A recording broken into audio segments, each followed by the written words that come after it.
श्री गुरुदेव के चरणों में अनंत कोटि दंडवत अर्पित करते हुए मैं जगन्नाथ, बलदेव, सुभद्रा, सुदर्शन चक्र जी के चरणों में अनंत कोटि दंडवत अर्पित करता हूँ। हरि गुरु वैष्णवों की कृपा से आने वाली जगन्नाथ रथ यात्रा के उपलक्ष्य में आइए कुछ जगन्नाथ जी के बारे में समझने जानने की कोशिश करें। आप लोगों ने देखे हैं जगन्नाथ जी?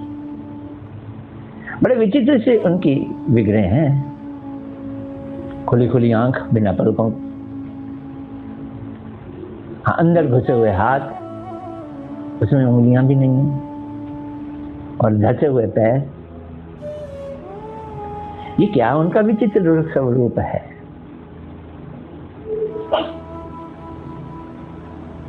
इसकी स्कंद पुराण में एक सुंदर कथा आती है, और हमारे चैतन्य महाप्रभु जी जो स्वयं भगवान श्री कृष्ण है, उन्होंने भी कथा बताई। तो एक जो वहां प्रचलित कथा है और एक जो यहाँ महाप्रभु जी के द्वारा बताई हुई कथा है, दोनों को सुन के फिर तय करना कौन सी ग्रहण करनी है। एक राजा थे, इंद्रद्युम्न उनका नाम, उज्जैन में राज्य किया करते थे। बड़े भक्त, उनकी पत्नी और भी ज्यादा भक्त, गुंडीचा उसका नाम। राज्य कम करते थे, भक्ति ज्यादा करते थे। उन्होंने अपने यहाँ वैष्णवों को सत्कार करने के लिए बड़े बड़े गेस्ट हाउस बना रखे थे। सत्संग किया करते थे जब महात्मा लोग आया करते थे। उनके एक बार नौकरों ने बताया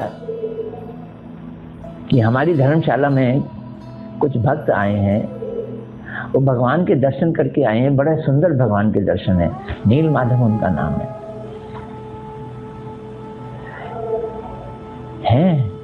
तुमने पूछा वो कहाँ पे हैं? नहीं, ये तो नहीं पूछा, पूछ लेते हैं। सुबह उठे, राजा के अपने ही उस धर्मशाला में गए जहाँ महात्मा लोग ठहरे हुए थे। तो देखा महात्मा तो चले गए, कहाँ गए कुछ खबर नहीं।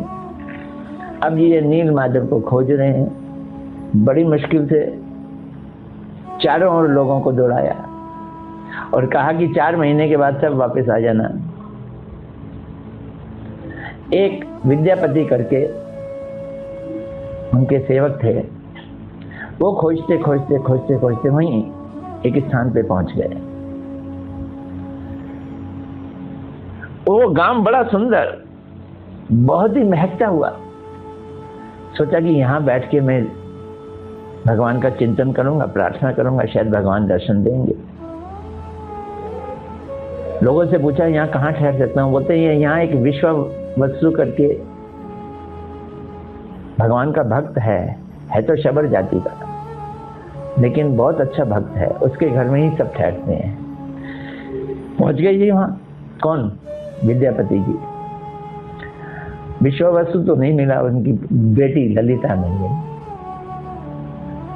ललिता बोलती आप इंतजार कीजिए, वो मंदिर गए हैं, पूजा करके आएंगे, आप बात कर लेना। वो आए, इन्होंने कहा मैं कुछ दिन यहाँ रहना चाहता हूँ, आप रहिए। बेटी की भी उन्होंने सेवा, बेटी को सेवा में लगा दिया विद्यापति जी की। कुछ दिनों में दोनों का प्रेम हो गया, विद्यापति और उनकी बेटी ललिता का। प्रेम भी इसलिए हो गया कि इन्हें पता चल गया कि उसके पिताजी जिस भगवान की सेवा करने चाहते हैं और कोई नहीं, वही है नील माधव। नील माधव के पुजारी के वो घर पहुंच चुके थे। उन्होंने विवाह कर लिया, वहीं रहने लगे। पत्नी पे दबाव डाला कि पिताजी को कहो कि मुझे भी नील माधव जी के दर्शन कराएं। पिता मान गए, बहुत धमकाने पे धमकाया किसने? बेटी ने, प्राण दे दूंगी। आप कितने अच्छे भी भक्त क्यों ना हो, ये संसार का मोह ही होता है, इतनी जल्दी नहीं जाता। पिता ने कहा ठीक है, आंख में पट्टी बांधकर मैं लेके जाऊंगा। आंख में पट्टी बांधकर वो लेके गए विद्यापति जी को। तो बेटी ने ही एक उपाय बता दिया, सरसों दे दी अपने पति को, कहा कि ये धीरे धीरे नीचे फेंकते चले जाना, सरसों से पौधे निकलेंगे, एक रास्ता बन जाएगा। वही हुआ। विद्यापति तो उस स्थान को देखकर गदगद हो गए। उन्होंने देखा एक कौवा सो रहा था पेड़ के ऊपर और नीचे एक सरोवर बड़ा सुंदर, वो सरोवर में गिरा और उसके गिरते ही विमान आ गए विष्णुदूत के और उसको विमान पे उठाकर ले गए बैकुंठ। विद्यापति ने कहा मैं भी छलांग मार के अपने प्राण यहीं त्याग देता हूँ, सीधा बैकुंठ चला जाऊंगा, इतनी सुंदर स्थान है। लेकिन आकाशवाणी हुई, तुमसे बहुत सेवा करानी है, जल्दबाजी मत करो, हर किसी के जाने का अपना समय होता है। वापस आ गया, राजा के पास पहुंचा, राजा को खबर सुनाई, राजा गदगद हो गए। आए राजा देखने के लिए, सरसों के पेड़ निकल आए थे, राजा भी पहुंच गए मंदिर, लेकिन भगवान गायब हो गए। इतनी आसानी से भगवान दर्शन नहीं देते हैं, योग्यता को नापते हैं, आंकते हैं और कभी कभी बढ़ाते हैं, अंदर विरह पैदा करके, उत्कंठा पैदा करके, छटपटाहट पैदा करके। वो रोया, पागल हो गया, बोला मैं प्राण दे दूंगा। तो भगवान ने कहा, आकाशवाणी से कहा कि जिस रूप में तुम मुझे यहाँ देख रहे हो, उस रूप में मैं तुम्हें दर्शन नहीं देना चाहता, मैं तुम्हारे हाथ से स्थापित होऊंगा, तुम चिंता मत करो, जाओ जगह पुरी में जाओ। पुरी, वहां पे समुद्र के किनारे 3 लट्ठे आए हैं, लकड़ी के बड़े लट्ठे, उसपे चक्र आदि निशान बने होंगे, उन लट्ठों से मेरे विग्रह बनाना और फिर उसके लिए एक बहुत बड़ा मंदिर बनाओ और उनको वहां स्थापित करो। राजा वहां पहुंचा, लट्ठे मिले, लट्ठे खींचे ही ना, हाथियों से भी ना खींचे, इतने भारी लट्ठे समुद्र से बहते हुए आए। पग पग पर राजा को भगवान निचोड़ते हैं, वो फिर रोया, यही निचोड़ना है, रोना, छटपटाना, प्रार्थना करना। भगवान ने फिर आकाशवाणी की कि भैया तुम भूल गए उस गांव को, विश्ववसु, यहाँ से तुमको नील माधव के मंदिर के दर्शन हुए थे, उनको भूल गए ना, बुलाओ उनको। विश्ववसु ये लट्ठा खींचेंगे तो मैं खींचूंगा, और तुम्हारी विद्यापति ने जिस लड़की से शादी की थी ना, कौन, ललिता, उससे जो संतान पैदा होंगी वो मेरे लिए भोजन बनाएंगे, उनके हाथ का मैं खाऊंगा। लट्ठों के लिए विश्ववसु और उनके लोग आए सबर जाति के, उन्होंने खींचा, लट्ठा खींचा, एक बहुत बड़े कमरे में रखा गया, टेंट लगा के। बहुत सारे कारीगर आए, सबकी छेनियां टूट गई, लेकिन कोई भी एक छोटा सा भी उसमें छेद ना कर सके उन लट्ठों में। भगवान खुद आए, कौन जाने भगवान है या कोई और है। उन्होंने कहा एक बुड्ढे के रूप में आए, कोई मेरे कमरे में नहीं आएगा, मैं 21 दिन में बना के दूंगा, अगर अंदर आ गए तो मैं वहीं छोड़ के चला जाऊंगा। वो चला गया, बनाने लगा। 15 दिन बीत गए, ना कुछ खाया ना पिया। स्वामी घबरा गई कि कहीं मर ना जाए, ब्रह्म हत्या ना लग जाए। बहुत जिद किया कि ठाकुर जी तो बाद में बन जाएंगे, पहले ब्रह्म हत्या से बचो। गए तो देखा वो मुस्कुरा रहा था और गायब हो गया। और ठाकुर जी इसी रूप में बने हुए थे जिस रूप में आज हम दर्शन करते हैं। ये फिर रोया, भगवान के आगे गिड़गिड़ाया, मेरे से गलती हो गई। भगवान कहते हैं ऐसे ही तुम मुझे स्थापित कर दे, इसी का मंदिर बना, बहुत ऊंचा मंदिर बनाया गया ठाकुर जी को स्थापित करने के लिए। ये ब्रह्मा जी के पास गए पूजा पाठ कराने के लिए। ब्रह्मा जी बिजी थे, तो ब्रह्मा जी को लाने के लिए जब ये गए तो इसी बीच में कई हजार लाख साल बीत गए। वो जो मंदिर था ना, उसके ऊपर रेत आ गई। कोई राजा आए, कई राजा गए। एक राजा वहां से जा रहा था, उसके घोड़े की टाप जो थे मंदिर के चूड़े पे पड़ी और घोड़ा गिर गया। उस राजा ने खुलवाई की, नीचे मंदिर निकल आया। तो नीचे मंदिर निकल आया तो वो मंदिर का मालिक बन गया राजा, ये मैंने स्थापित किया है। और जब इंद्रद्युम्न राजा अपनी पत्नी के साथ ब्रह्मा जी को लेके आए, वो बोले कि ये मेरा है मंदिर और ये बोले कि मेरा है मंदिर। तो वहाँ काकभूषुंडी जी ने गवाही दी, नहीं, ये राजा इंद्रद्युम्न ने बनाया था। ब्रह्मा जी ने ठाकुर जी की स्थापना की, जगन्नाथ, बलदेव, सुभद्रा। ये स्कंद पुराण में से है, जिसे कहते हैं प्रचलित कथा है वहाँ की। ये इसलिए ठाकुर जी अधूरे हैं। अब वहाँ के लोग पता है क्या कहते हैं? मान्यता है, मान्यता भी नहीं है, समझ की कमी है, भक्ति की कमी है। वो बोलते हैं भगवान हमारे शास्त्रों में निराकार बताए हैं ना, जिनका आकार नहीं है, तो ये यही है। इनका ना मनुष्यों जैसा आकार है, ना इनका पक्षियों जैसा आकार है, ना इनका पशुओं जैसा आकार है। क्योंकि कोई भी आकार नहीं है, इसलिए ये निराकार है। और ऐसे कह के निराकार ब्रह्म बताते हैं, दारो ब्रह्म बताते हैं। ये जगन्नाथ, बलदेव, सुभद्रा जी की कहानी जो वहाँ के लोगों की जुबानी है, ये गलत नहीं है। स्कंद पुराण में इसकी चर्चा है, तो पुराण हमारे शास्त्र हैं। तो जब चैतन्य महाप्रभु जी आए तो उन्होंने जो वर्णन सुनाया, वो वर्णन कुछ और है। उसको अगर हम समझेंगे तो फिर बात ही क्या है। देखो, भगवान का और भक्त के बीच में एक विशेष प्रेम का संबंध होता है। जितने अनुपात में संबंध गाढ़ा और प्रेम वाला होता है, उतना ही भगवान को आनंद और भक्त को आनंद आता है। बैकुंठ वाले भक्त भी होते हैं, वहां पे भगवान नारायण के रूप में होते हैं, 4 भुजाओं वाले।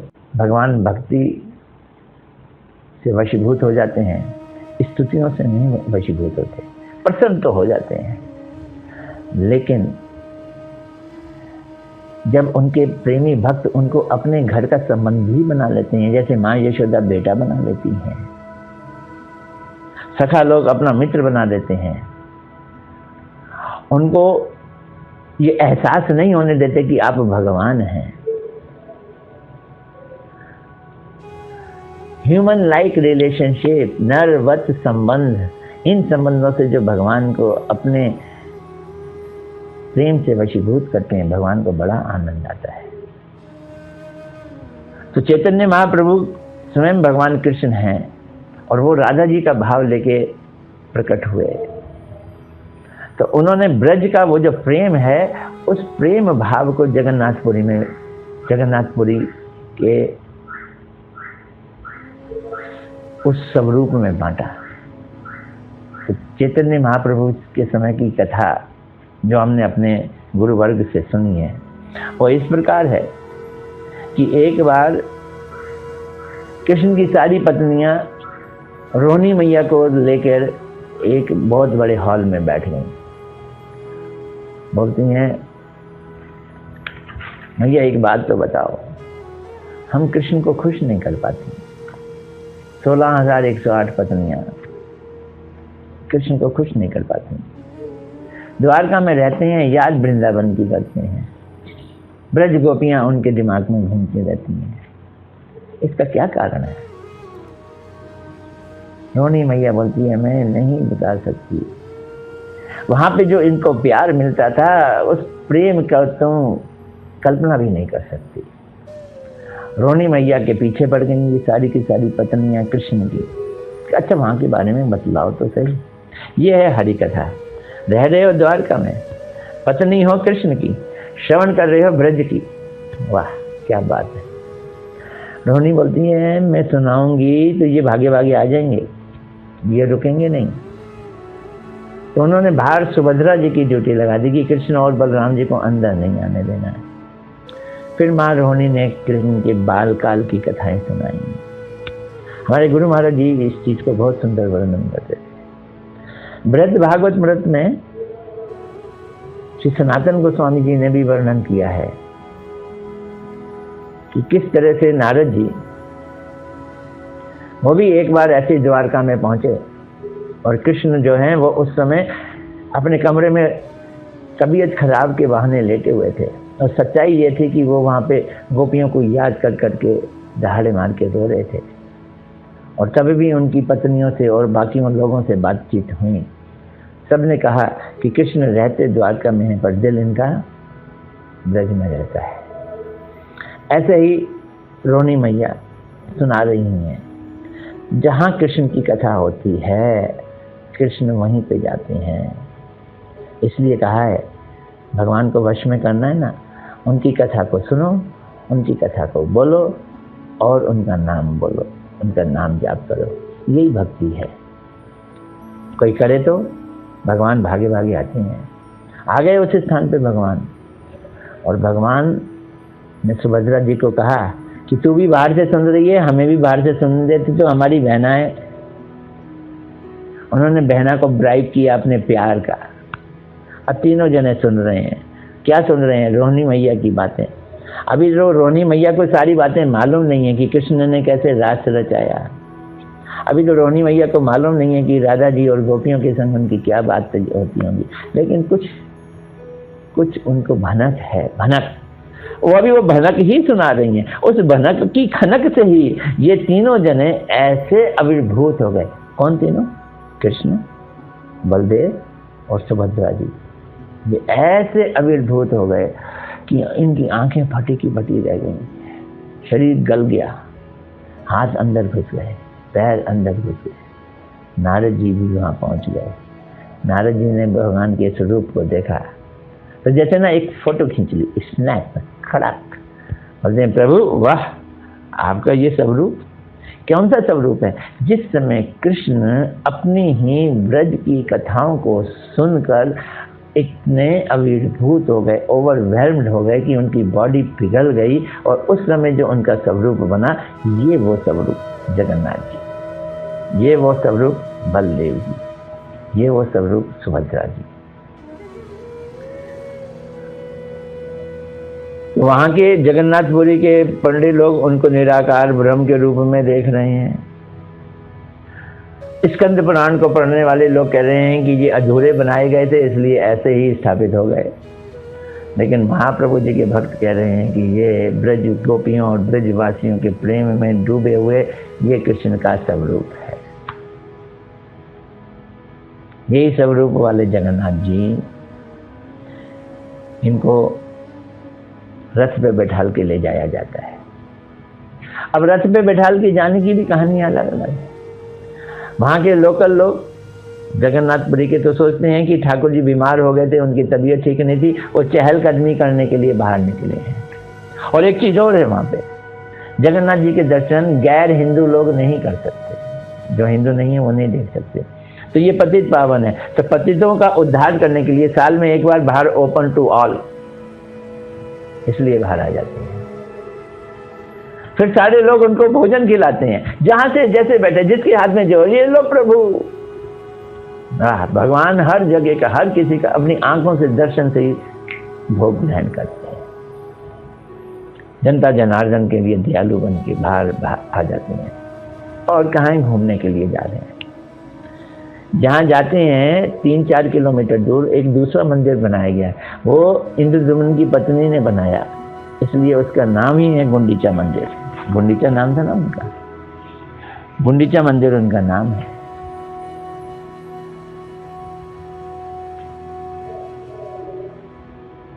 और कुछ दिन वहां रहते हैं, 5-6-7 दिन रहते हैं, फिर वापस आ जाते हैं।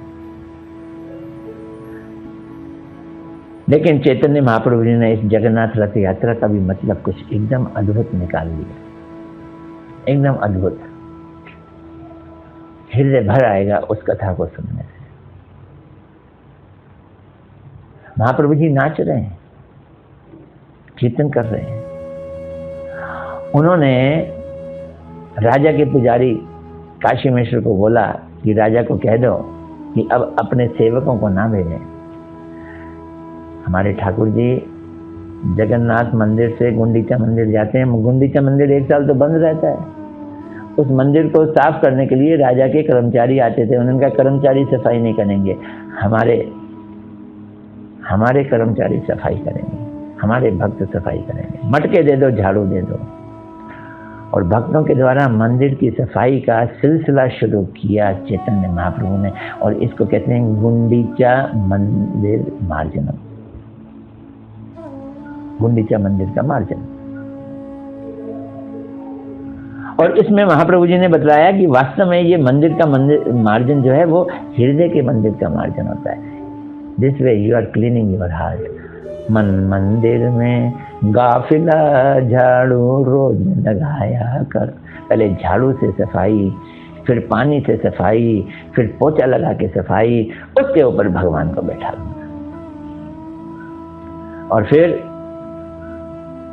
जब जगन्नाथ जी चल रहे हैं तो उन्होंने एक श्लोक बोला, और उस श्लोक को हमारे रूप गोस्वामी जी ने उसका अंदर से अर्थ समझकर लिख के बता दिया।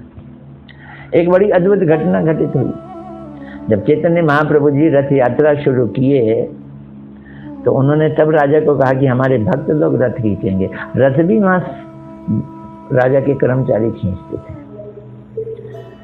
7 मंडलियां बनाई गई और 7 मंडलियों में महाप्रभु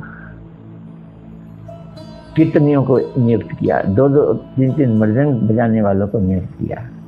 जो वहां के राजा थे ना, प्रताप रुद्र उनका नाम था। महाप्रभु जी से वो मिलने के लिए बड़े बेचैन थे। महाप्रभु जी दर्शन नहीं दे रहे थे, इसलिए क्योंकि राजा होता है, उसको सन्यासी दर्शन नहीं दे सकता। राजा प्रताप रुद्र ने देखा। सार्वभौम भट्टाचार्य जी उनके पुरोहित, उनके गुरु जैसे थे। उन्होंने देखा कि 7 मंडलियों में जहां कीर्तन चल रहा है, महाप्रभु जी 7 में एक साथ मौजूद हैं। ये है, पता चला उनको ये भगवान है। रस चल रहा है, कीर्तन हो रहा है, बहुत ही उद्दंड कीर्तन हो रहा है। महाप्रभु जी 7 के 7 मंडलियों में है। हर मंडली समझ रही है महाप्रभु जी हमारे साथ है। जहां महाप्रभु जी है वहां कीर्तन और जोर से हो रहा है। महाप्रभु जी की आंखों से जल की धारा बह रही है। वो पलक झपकते हैं तो कई फुट तक दूर पानी गिरता है। वो किस भाव में है? महाप्रभु जी राधा जी के भाव में हैं। तो कृष्ण राधा जी के भाव में, और कृष्ण रथ पे चढ़े हुए हैं। महाप्रभु जी सोच रहे हैं, वो रथ को खींच रहे हैं। तो जहां इन्होंने भाव दिखाया, जिस समय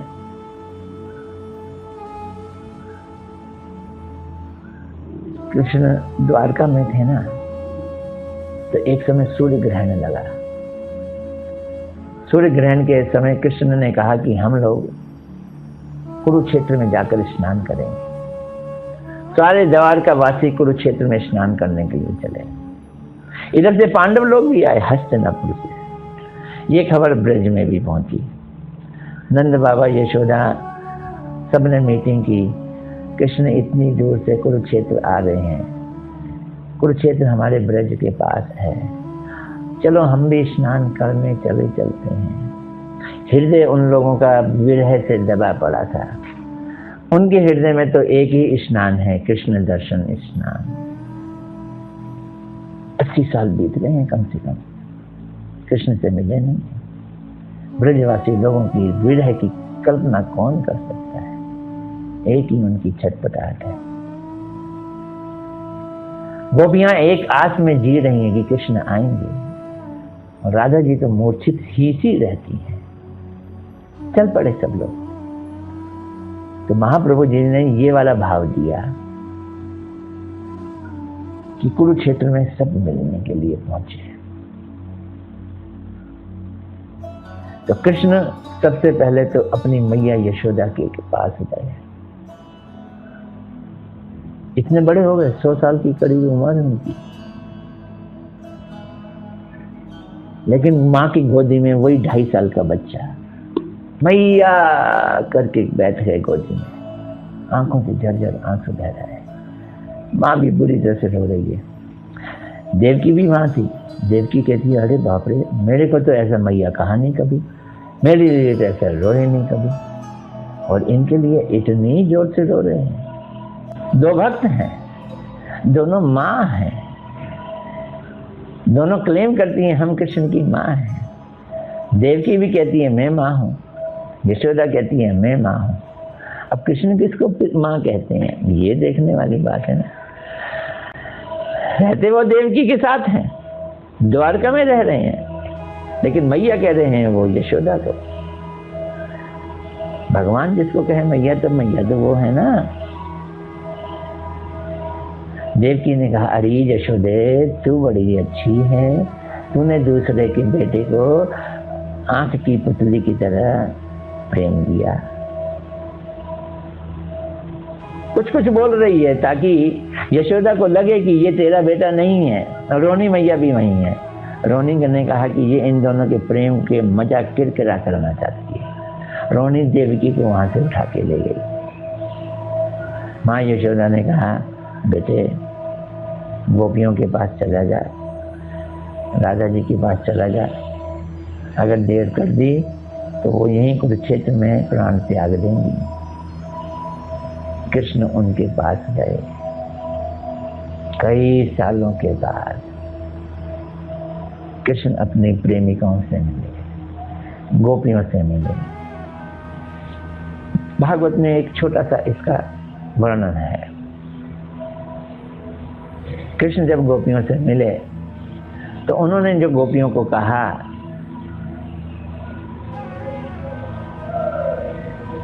मैं तो भगवान हूँ, सर्वत्र व्यापक हूँ, तुम रोती क्यों हो, मैं कहाँ नहीं हूँ, कुछ ऐसी ऐसी बातें की, इसे ज्ञान की बातें कहती हैं। और उनकी बातों को सुनने के बाद गोपियों ने कुछ लाइनें कही, उनका मैं अर्थ आपको बतलाता हूँ। अब यही फर्क पड़ता है कि अगर हम ग्रंथ पढ़ेंगे तो उससे कुछ समझेंगे, लेकिन आचार्यों से सुनेंगे तो उसका कुछ और अर्थ निकलेगा। उसमें उन्होंने बोला, गोपियां कह रही हैं अब कृष्ण को, हे कमलनाथ, आगाध बोध संपन्न बड़े बड़े योगेश्वर अपने हृदय कमल में आपके चरण कमलों का चिंतन करते रहते हैं। आप तो भगवान हैं, आपका चिंतन और ध्यान योगेश्वर लोग करते रहते हैं। और जो लोग संसार कूप में गिरे हुए हैं, वे उससे निकलने के लिए आपके चरण कमल ही एकमात्र उपाय हैं। जो आपके चरण कमलों का अवलंबन करते हैं, उसका अवलंबन बनाते हैं। प्रभु आप ऐसी कृपा कीजिए हम पर कि आपके वही चरण कमल घर गृहस्थी की झंझटों में फंसी हुई सदा सर्वदा हमारे हृदय में भी विराजमान हो जाए, और हम एक क्षण के लिए भी आपके उन चरण कमलों को ना भूलें। आप ऐसी कृपा कीजिए। बहुत सारे लोग बोलते हैं, आहा गोपियां अपनी चरम सीमा पे पहुंच गई, भगवान ने उनको स्वीकार कर लिया, उनको ग्रहण कर लिया। लेकिन वास्तव में ये बात नहीं है। जब कृष्ण इन गोपियों को ज्ञान का उपदेश दे रहे थे, गोपियां कहती हैं, कृष्ण कहाँ क्या कहना चाहिए, कुछ सोच विचार तो कर लिया करो। हम योगी नहीं हैं जिसे ध्यान की जरूरत है। तुम्हारे चरणों की ध्यान लगाएं, तुम्हारा ध्यान लगाएं। हमारी समस्या तो ये है कि हमारे ध्यान से तुम कैसे जाओ। और तुम हमें शिक्षा दे रहे हो कि हम तुम्हारा ध्यान लगाएं। ऊंच नीचे तो देख लिया करो, हमारे को कोई ऐसा उपाय बताओ कि तुम हमारे ध्यान से निकल जाओ।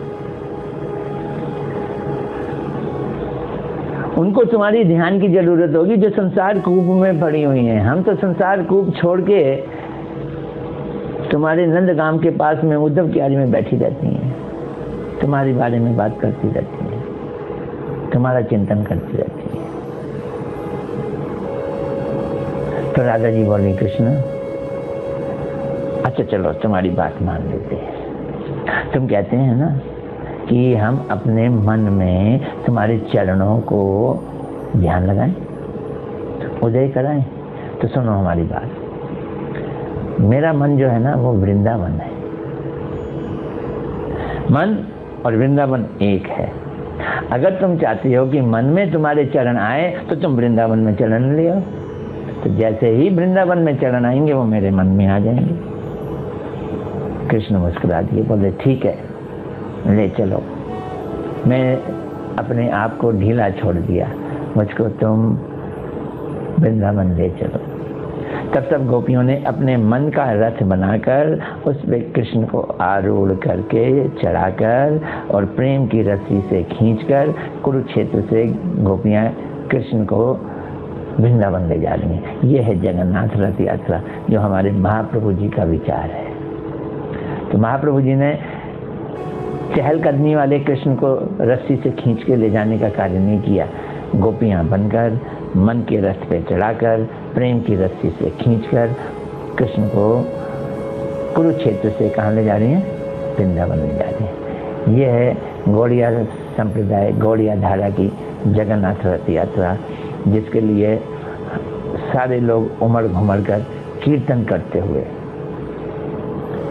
कृष्ण महाप्रभु जी के रूप में राधा जी बने, राधा जी खींच के ले जा रही हैं। और किस तरह से राधा जी कृष्ण के साथ क्या क्या लीला करती हैं, कृष्ण उनके साथ क्या क्या लीला करते हैं, इस रथ यात्रा में वो सारा का सारा दृश्य देखने को मिलता है। बहुत लंबी रथ यात्रा है, इस पर चर्चा करें तो घंटों लग जाएंगे, लेकिन थोड़े से संक्षेप में बहुत कुछ बताने की मैंने कोशिश की है। आप इसी से ही अपने जीवन में जगन्नाथ जी के इस स्वरूप को, जो ब्रज का भावमय स्वरूप है, और जगन्नाथ रथ यात्रा को जिसमें गोपियां कृष्ण को वृंदावन ले जा रही हैं, इस भाव से ये त्यौहार मनाइए। गौर प्रेमानंदे हरि हरि बोल। हरे कृष्णा कृष्णा कृष्णा हरे हरे, हरे राम राम राम हरे।